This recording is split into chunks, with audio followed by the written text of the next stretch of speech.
It's Monday, it's 12:15 and we're live in Westminster.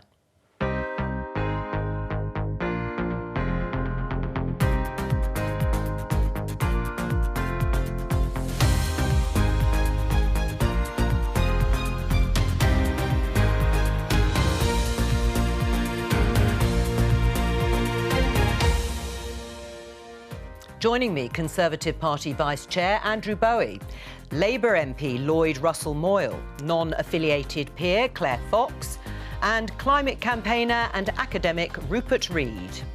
Today, as the climate conference opens in Glasgow, the Prime Minister doesn't sound too upbeat. The clock is ticking. We have to get everybody to do more. The meeting is billed as a critical moment for world leaders to act. As protesters make themselves heard, is Greta Thunberg right about this? As long as no one gets hurt, and as long as, then I think sometimes you need to anger some people. And it started over fishing, but how bad are relations with France? We now need them to withdraw those unreasonable threats that they've made.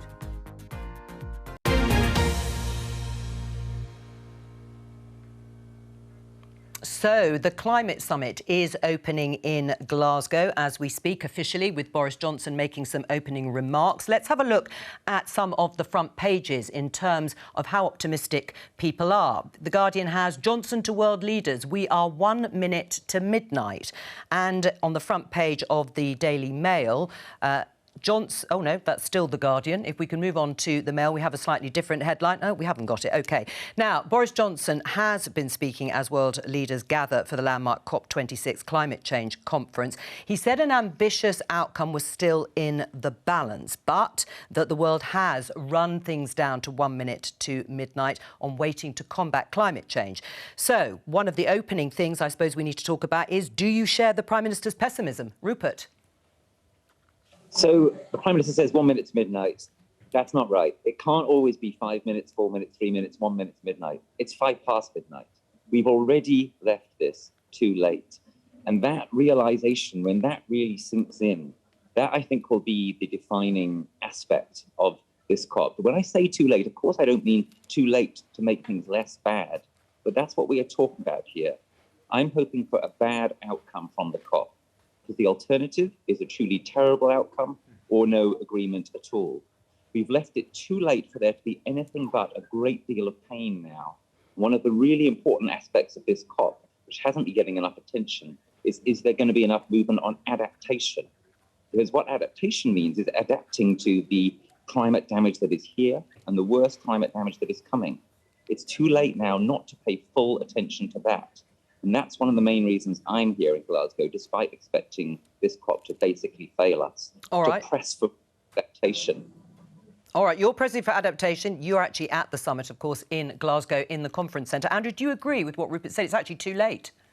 Well, I agree with the Prime Minister that we are at 1 minute to midnight, that this is our last best opportunity to reach our targets of keeping the temperature rises to 1.5 degrees or less. But I still believe there's an opportunity. If I didn't believe that, then I don't quite know why we're engaging on having the debate in the first place.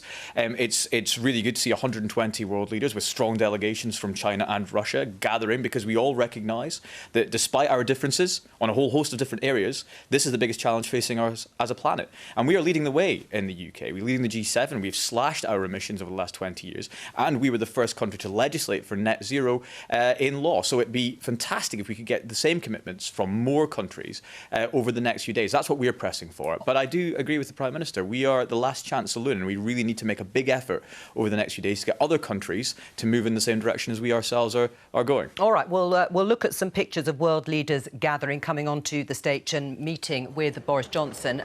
Claire, this is quite a moment. That's the EU Commission President there, Ursula von der Leyen, with Antonio Guterres there on the right, the UN Secretary-General. Should people at home watching the programme be listening and watching? It is a critical moment, Claire. Well, I think they should be listening and watching, because it's going to have a major impact on their lives. I mean, it's interesting to note that we were the first people that passed legislation on net zero, but it was a 90-minute discussion. It barely merited a vote.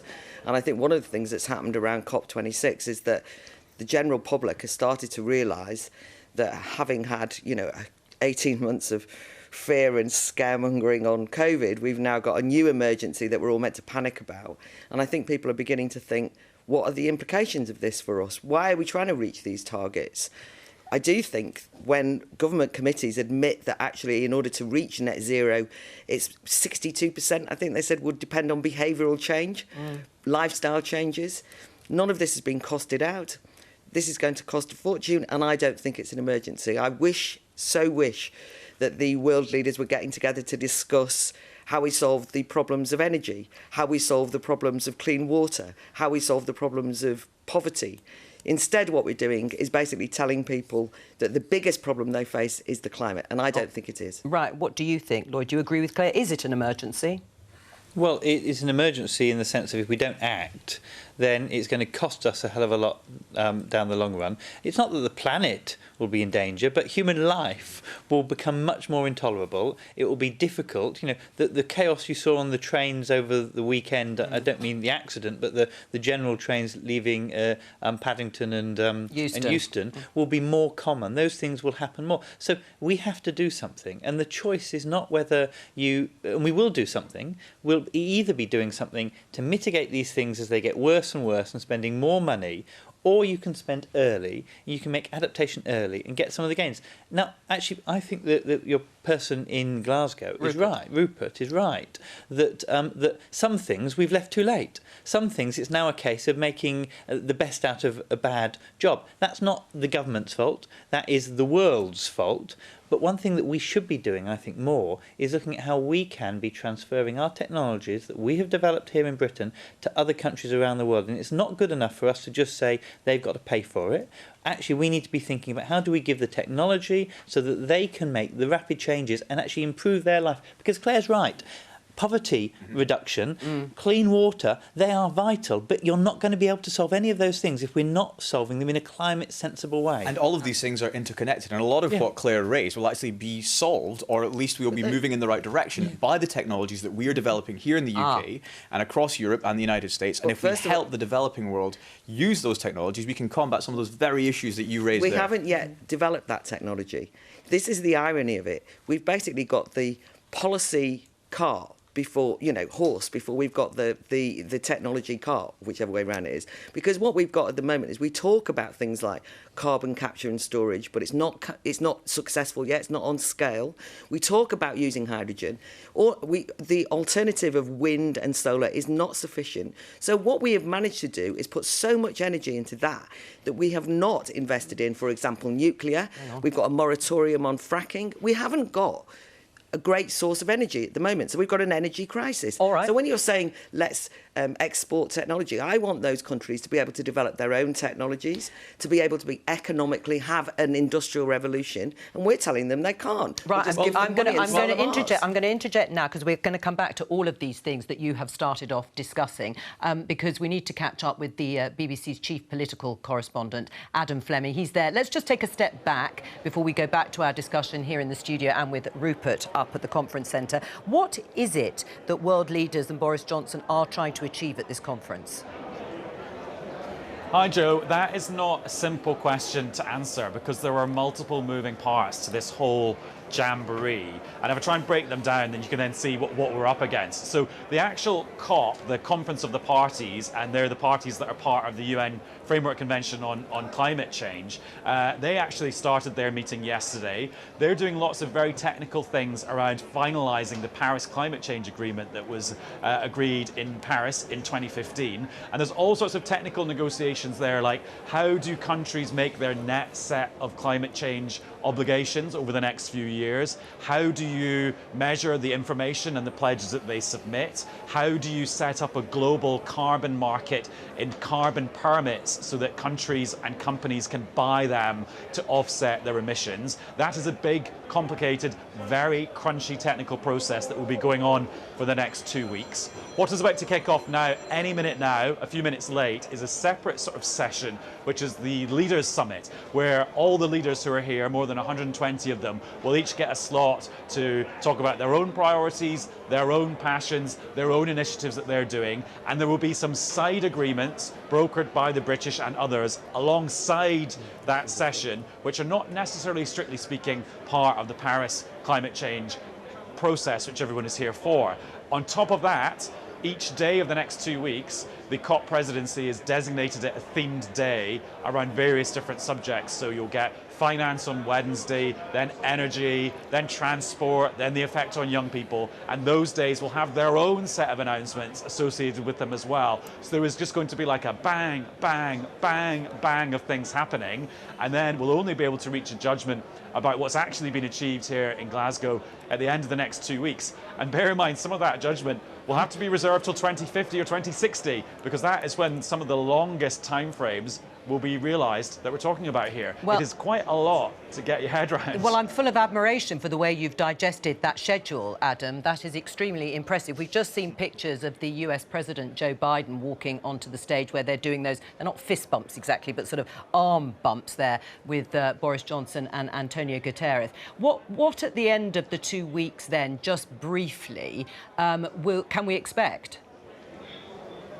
I think the UK is hoping that these first few days basically set the tone, and you get all these leaders here, all those happy fist bumps. Maybe you get some countries like India coming forward with an enhanced contribution to cutting their carbon emissions, which will kind of just get everything going off on a good foot. And then actually maybe people will not notice the more complicated, tricky, technical disagreements that can happen over the next couple of weeks. But the ceremony's getting started. I think we're going to get a bagpiper, I think we're going to get some poetry, and then we're going to have 2 days of world leaders doing their speeches. No President Xi of China, though. He's not coming, and he's not even being allowed to do a video message either. No, I heard that. Well, almost something for everyone there. Adam Fleming at the Climate Summit. Thank you. Rupert, let's go back to our discussion of something that Andrew said, which is that the UK is doing rather well. It's already done rather well in terms of cutting its emissions. Now, the UK's Committee on Climate Change said last year the UK has the strongest record of emissions reduction in the G20 over the last decade and over a longer period back to 1990. So the UK should be confident in its leadership role at this summit. First, let me just note you can actually hear some of those strange bagpipes in the background here, if you're wondering what that is. Look, the UK record has some things to commend it, but we've got to be very careful not to lie with statistics here. When you include air flights, when you include shipping, when you include the massive amount of emissions that we've exported to China, our record really isn't that great, and we've only reduced by about 0.5% a year, which is way short of where we need to be. And we are in an emergency. You don't have to take my word for it. You don't even have to take the scientists' word for it. Here, for example, are those well-known eco-extremists, JP Morgan, in a confidential report that I got hold of and leaked last year, concluding, quote, "We cannot rule out catastrophic outcomes where human life as we know it is threatened." So please, let's not play this down. Claire is right about one thing. CCS, carbon capture and storage at scale, is not yet available. Nuclear fusion is not yet available. So it is critical that we do the things that we actually can do and do them now. And those are things like support renewables adequately, stop subsidizing fossil fuels, stop drilling for new oil, which of course this government is doing, asking questions like, is your journey really necessary? I can hear, sorry, we can hear, I think, someone speaking in the background, but don't worry about that, Rupert. Just to come back to you on the figures then, Andrew, do you accept this idea that the figures do look good, but actually Rupert and Greta Thunberg both say that is because the UK is exporting some of its fossil fuel production in terms of other countries making it, and we then buy the goods. So that's not a fair reflection of how well the UK is doing. No, I disagree, actually. I think that on just about every measure, the UK is leading the way. Yes, we've talked about nuclear fusion and carbon capture and storage, and we saw the announcements last week regarding investment in carbon capture. We're going to be seeing more announcements around nuclear in due course, and we, for example, have reduced our commitment on coal as an energy source from about 20% only 10 years ago to 2% at the minute. We want to run that down to naught in only 2 years' time. So I think on every single measure, the UK can be seen to be leading the way, and we're investing billions in transitioning in the North Sea from fossil fuels to renewables. You only have to look off the coast of my constituency to see, wind turbines cropping up all over the place, and it's fantastic to see, because that, along with these new technologies that we are developing, is how we're going to come through this emergency and reach our targets, which we have set ourselves. Rupert, do you want to respond? How are we leading when we're opening a new coal mine, when we're drilling for oil, when we're having a new runway at Heathrow, when we're slashing taxes on air travel? The UK is an international joke in these respects, and that's one of the key reasons COP is not going to work, because at Paris there was real leadership from the French. There has not been the same diplomatic leadership or commitment, and the UK is absolutely not leading by example. Well, I think our record compared to the French actually stands up quite well to scrutiny. And in terms of drilling and exploring for new oil and gas reserves, I mean, sadly, we're going to be relying in some respect on fossil fuels for some years to come. And I would much rather that we got those fossil fuels from a net zero basin, as the North Sea will soon be, than be increasingly reliant on countries whose environmental and ethical records are far worse than the United Kingdom's. All right, let's go to the others for now. I mean, Lloyd, just responding again on the figures, do you accept it is the sort of standard definition that the UN adopts when it comes to cutting carbon emissions, and that the UK has done well?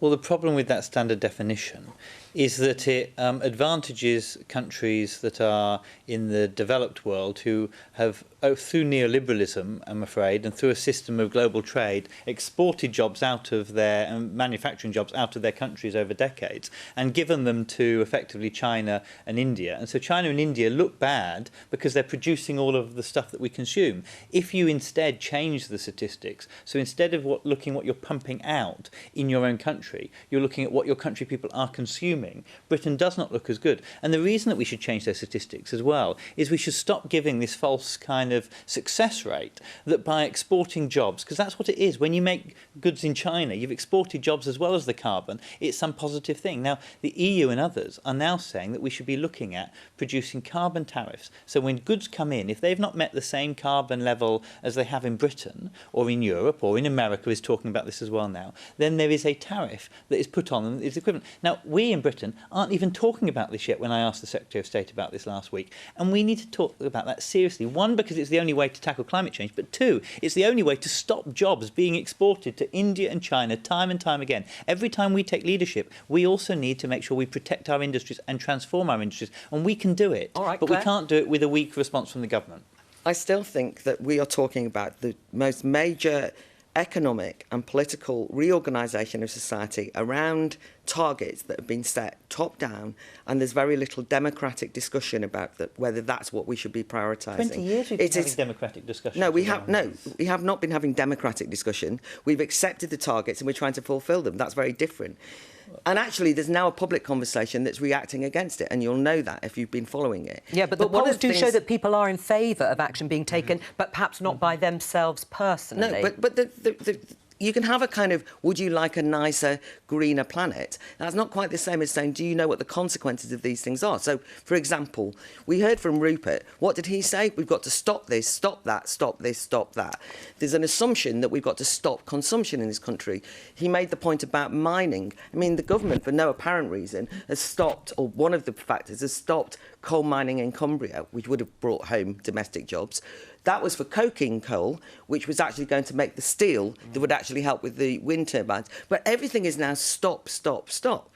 And what I'm suggesting is that what we need is more economic development, more growth. I mean, I thought it was interesting that you mentioned about the trains not running on time. I mean, that's got nothing to do with climate change, but there are huge infrastructural problems. There's huge infrastructural problems around sewage. We saw that in a debate recently. These are the things that we should be investing in, and they will require fossil fuels and more industrial revolutions, not less. Well, Rupert, you've got your head in your hands. What do you say to Claire when she cites the examples of, yes, the proposed coal mine in Cumbria, coking coal? It would have been essential for the steel industry, that there are big economic sacrifices that will need to be made, and people aren't really prepared yet, some of them, to make them. And maybe they shouldn't, by the way. Rupert? Yes, I can hear you. I can also hear Boris Johnson in the background live. Look, the coking coal that is being used, there is a real alternative. Claire says, I want to say stop all the time. I want to say start also to some things. How about saying start to green, renewable steel? They're making it now in Sweden. It is possible. Why aren't we doing it here in the UK. I want to say start to a public transport revolution. The trains in this country are a disgrace. Everybody knows that. They should obviously be renationalised. But the key reason why the trains were terrible getting up here, and I had to come by the East Coast rather than by the West Coast, was because of unprecedented rainfall in Cumbria, in fact, that has damaged the lines there and made the journeys here an absolute disaster. Our weather is going up the spout. Everybody's seen it over the last few years. Climate attribution science is getting more and more clear. We can now pinpoint more and more exactly the responsibility for climate. And what Claire is saying, of course, I mean, it's just out of touch with reality. It's frankly a joke. We shouldn't be focusing on that. She's trying to distract us from focusing on the real issues, which are the kinds of things that Lloyd and Andrew and myself have been attempting to discuss. How are we going to move forward here? And what I want to say is that the ideas that they have, I liked quite a lot of what Lloyd just said, but it is not going to be enough. This COP cannot succeed in doing what is actually necessary because it isn't asking the right questions. The right questions would be, for example, how do we actually build a future which is good for people and planet? Whereas the actual question that is being asked here is, how can we carry on having endless economic growth and having more fossil fuels and save the climate? All right. And the answer is very simple. We can't. OK, Claire, do you want to respond to some of that? I wanted to mention that whilst everybody wants to talk about science all the time, over the weekend there's been a huge number of people who say that they're pro the science, who've been arguing that autumnal weather conditions and trains being delayed by fallen branches and fallen trees is as a consequence of climate change. And I'm suggesting that that's about as scientific as saying it's got a bit warmer, a bit colder, and therefore climate change doesn't exist. I think climate change is a real factor. I think it should be challenged and we should be working out how we deal with it. But I want to mitigate the problems of it, not constantly reorganise the whole of society, both domestically and internationally, around net zero decarbonisation. I do not think that is necessary or required. And at the very least, you know, I know that you can say, well, it's a distraction talking about it. I'm suggesting that actually there is a cost to pay here. And these things, you know, we saw that Rishi Sunak, when asked by Andrew Neil, friend of this parish as it were, challenged him on the costs. He looked horrified at the kind of 1.4 trillion or whatever it was. I mean, these things are not being democratically discussed in terms of what it will mean. Look at the heat pumps debate. You know, what's wrong with a combi boiler? But we're not allowed to say that, are we? Well, what's wrong with it? Well, look, firstly, I do disagree with Rupert somewhat in that it's through growth and through capitalism and through investment that we will actually develop the technologies that will enable us to deal with the emergency that we're facing right now. And I do somewhat take issue with the knee-jerk reaction that somehow nationalisation of every industry and sector in the world is actually the solution. Actually, more has been invested in Britain's railways since privatisation than had been in the previous 40 or 50 years under British Rail. But this is an emergency, and this government is committed to tackling the climate emergency that we do face, which is why we are so committed to getting an agreement this week. What about the conversation COP? with people, with voters, on issues like getting rid of their boilers, changing to electric cars, the costs that are involved? That conversation is ongoing. We've seen just announced 2 weeks ago the scheme to enable people to get grants to change from a gas boiler to a heat flow pump, and all of these things will take time, obviously, and we'll need to take the public with us,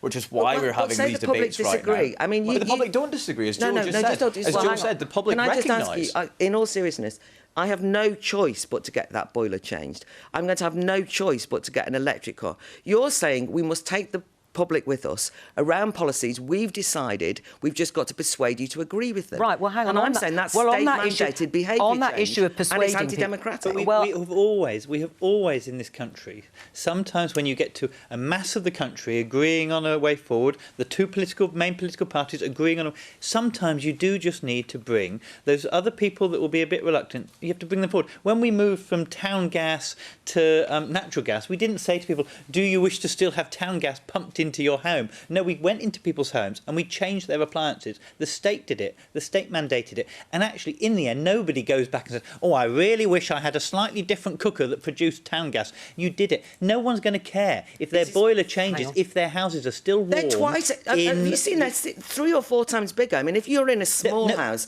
getting a heat pump boiler is not some minor little swap. Heat pump boiler is not the only solution. No, it's one of many solutions. But it was the one that we were asking. One of many of solutions that can be brought brought It is forward, one of the things including which the passive homes, government- including better insulation, And including hydrogen And boilers. nobody's All claiming of we those have are- all the solutions at our fingertips right now, but we need to invest in the technologies to get the solutions that are necessary to reaching All our right, net well, zero Rupert, target. Rupert, hang on. invest Well, in a Rupert lot was more. referring to hearing Boris Johnson behind him there at the conference centre. That's because he's made his, or is still making his opening remarks at the Leaders' Summit. Let's have a listen. The clock is ticking to the furious rhythm of hundreds of billions of pistons and turbines and furnaces and engines with which we are pumping carbon into the air faster and faster, record outputs, and quilting the earth in an invisible and suffocating blanket of CO2, raising the temperature of the planet with a speed and an abruptness that is entirely man-made. Well, that was Boris Johnson. There are some of the opening remarks. Rupert, there are a lot of climate activists talking of trying to persuade people who are perhaps sceptical about the changes that they may have to make, Extinction Rebellion and other groups. How much of a difference can activism make? Well, look, I think what's really critical about this COP is likely to be not what gets decided here, which is going to be insufficient, but it's going to be the response from citizens here and around the world. I think there is a historic moment coming. It's not the leaders' agreement at the end of next week. It's what the citizen response is, because I predict that what's going to come at the end of next week is that people will be waking up in droves to the fact that there are no cavalry, that this agreement is going to be insufficient, that we're going to have to take care of ourselves more, that we're going to have to pivot to adaptation more. And I think that that will spawn a rising up, a movement that will be much bigger, even than the school climate strikes have been. They have moved the dial.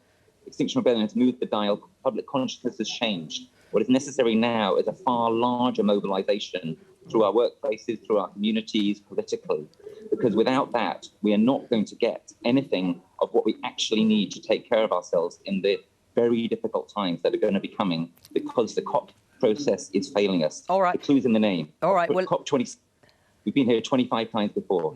Let's just get some reaction to that. Do you welcome more activism, however disruptive, Andrew, if it gets the agenda, or rather gets this issue to the top of the agenda? Well, no, not however disruptive. I think that the actions by groups like Insulate Britain and Extinction Rebellion in preventing people going about their daily business, and in extreme cases preventing people getting to hospital, seeing loved ones, etc., has actually been quite damaging to the cause of climate action. Everybody believes there is a place for activism. We saw some very peaceful protests in Glasgow over the weekend, and that sort of thing is to be championed and welcomed because it does raise things up the agenda. But I think some of the actions taken by some groups in this debate have actually been quite damaging to the cause, because, as we've just been saying, we need to take the public with us. And if you are stopping them going about their daily business, if you're stopping people getting to work, if you're stopping people getting to hospital, that's not going to do anything to encourage the public to agree with you or to move this debate on. All right, let's show you some pictures of Boris Johnson and Emmanuel Macron, the French president, at the climate summit. There they are, greeting each other really rather cheerily, it looks there. But actually, it rather belies bitter recriminations below the surface, or not so below the surface, as diplomatic tensions are continuing to rise between the UK and France. Let's just show you this headline in the Mail newspaper referring to the ongoing dispute over fishing rights. 24 hours to avoid a trade war, France's ultimatum to Boris Johnson. And Liz Truss has also been on the airwaves. You heard her, the Foreign Secretary, in the headlines, threatening legal action against the French if they do not back down in 48 hours. Let's speak to our Paris correspondent, Hugh Schofield. Hugh, the battle of ultimatums, what's going on? Well, we don't know, because we don't know whether the French are going to go ahead tomorrow with fulfilling their promise and threat to take retaliatory action. It was confusing signals coming out of Rome over the weekend, with the French saying between Johnson and Macron that there were positive signs and that there was a hope for de-escalation, because both sides had agreed to take steps which would lead to sort of ratcheting down the tension. But then on the British side, there was none of it. They were saying, oh, no, the only thing that needs to happen is for the French to withdraw their threat to take action starting tomorrow. So we don't know. I mean, all I've been told is that tomorrow, if there is action by the French, this retaliatory action, it'll probably be gradual. So we shouldn't expect a kind of big whammy tomorrow of sudden sort of clampdown at the borders. Maybe it'll be a question of just one port saying we're not going to land British catches or something like that as a signal. Because I think one point that the French will be aware of is that they will not want to be accused of trying to overshadow COP with the fisheries dispute. I mean, they know that, COP26 is a far more important issue, and they'll be playing slightly into Boris Johnson's hands if they make too much of a noise on the sidelines of that, saying we want our fish, when the world is talking about climate change. Right, but Hugh, how did we get here? How did this dispute really begin in terms of fights over licences for fishing?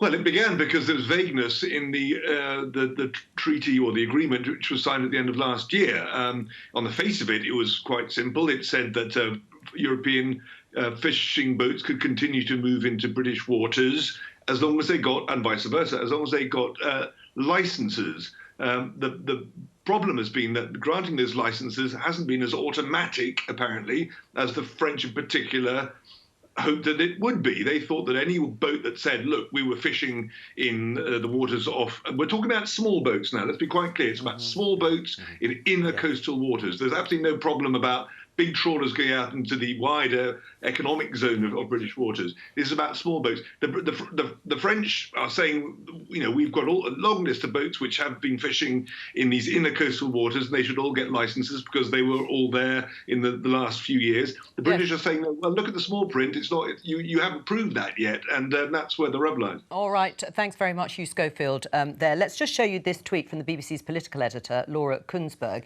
It followed the leak of a letter on Thursday or Friday. Another twist as tensions simmer between UK and France on fishing. Letter that appears to be from the French Prime Minister Jean Castex to EU Commission President yesterday says bloc must show total determination and show there is more damage to leaving the Union than remaining. How did you read that, Andrew?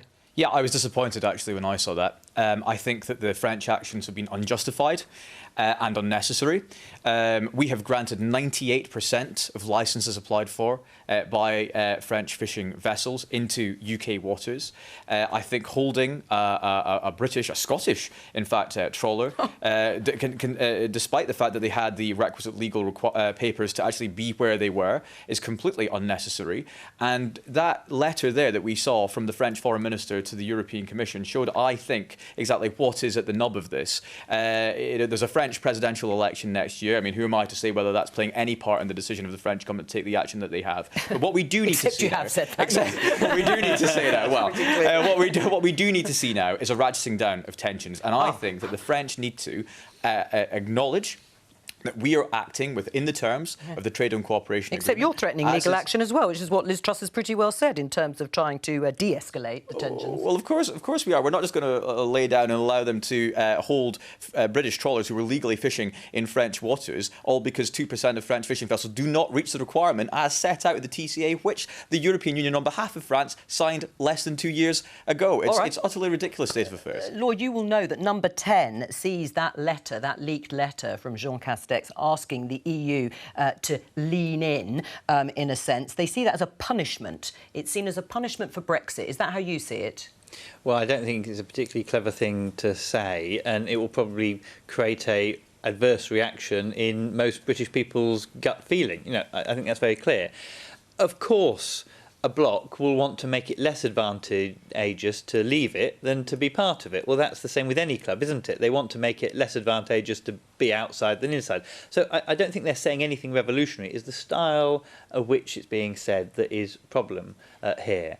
But the bigger problem is that actually we knew that this framework agreement, it was a framework agreement, outlined broadly what needed to happen. But the devil was always going to be in the detail and the implementation.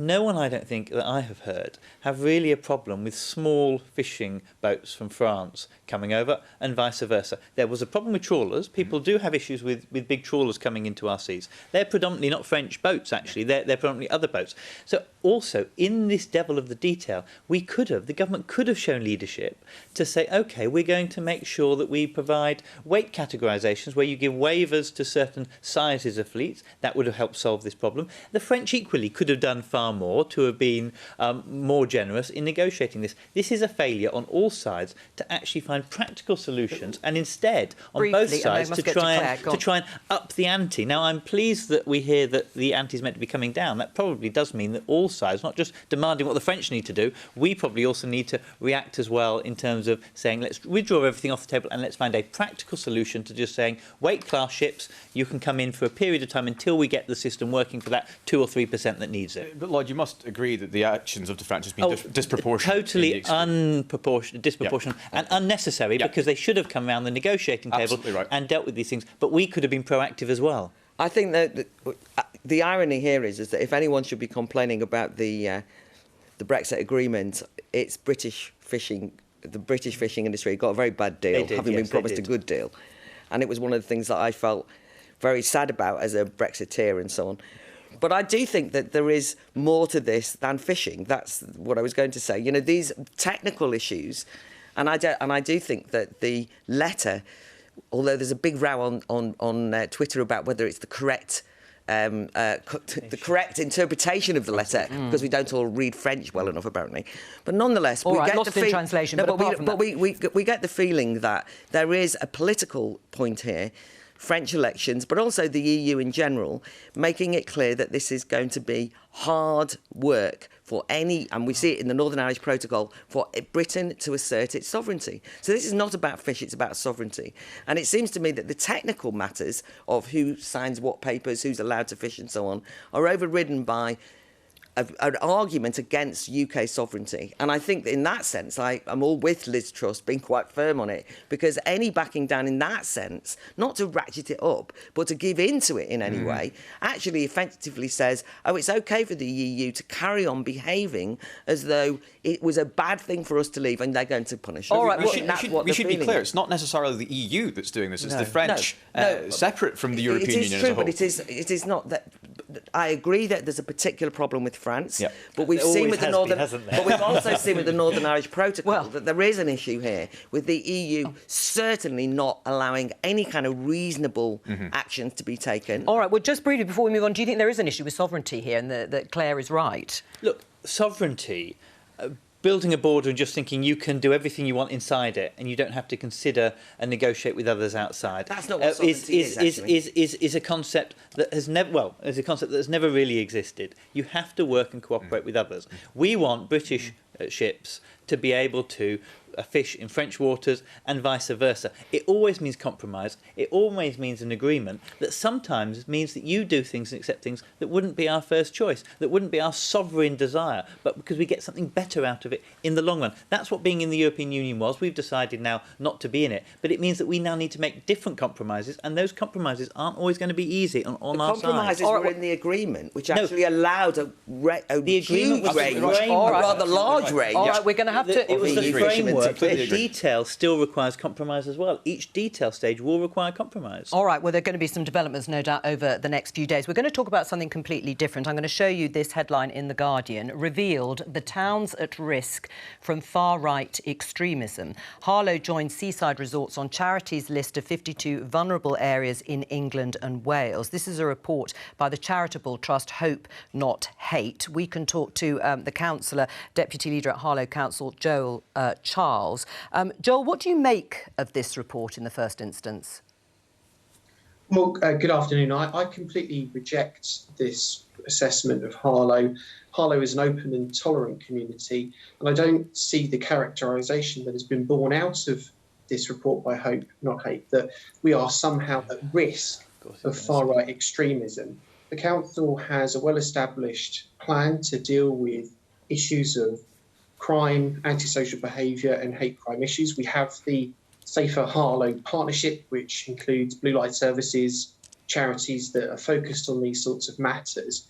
And we have a new community resilience strategy that we've launched as part of plans that we have for the recovery. Right. To deal with issues around safer communities. But ultimately, the plan is this in Harlow, that we celebrate our diverse communities. We recognise where there are challenges, and we're not complacent about the focus we need to have as a local authority to build back better and focus on our recovery. But I do not accept what this report has said about Harlow at all. Right. Lloyd, your response to this, because you heard what Joel has said.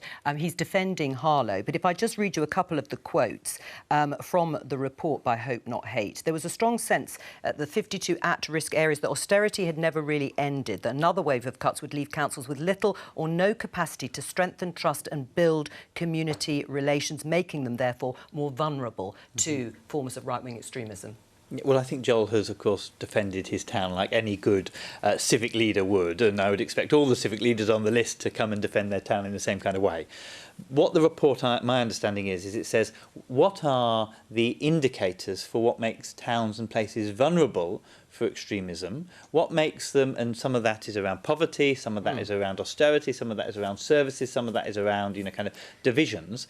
It's not saying that one particular area is doing bad job. It's not saying that a council is failing. All it's saying is, here are the vulnerabilities. Now, I think we all know there are certain things that make communities vulnerable to extremism. And in the wake, not only of the murder of David, but also the murder of Jo beforehand, we do, I think, need to look... and David Ames. Sorry, yes. I do think we need to look at what radicalises people. What are the telltale signs that means that we need to pour more resources into areas to stop radicalisation, both right and left, you know, both Christian and Islamic, in those communities.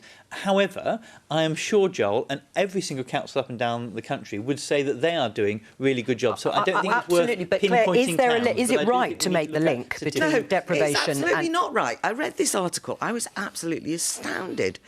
What is being argued here is that poor people, working class people, because of austerity, are likely to become far right and the pandemic, coming out of the pandemic. Coming out of the pandemic. But I mean, that's even worse. I mean, people suffered during that pandemic. The idea that because they were locked down, suffered austerity, that they're all about to become xenophobic lunatics who are going around beating each other up is a terrible slur.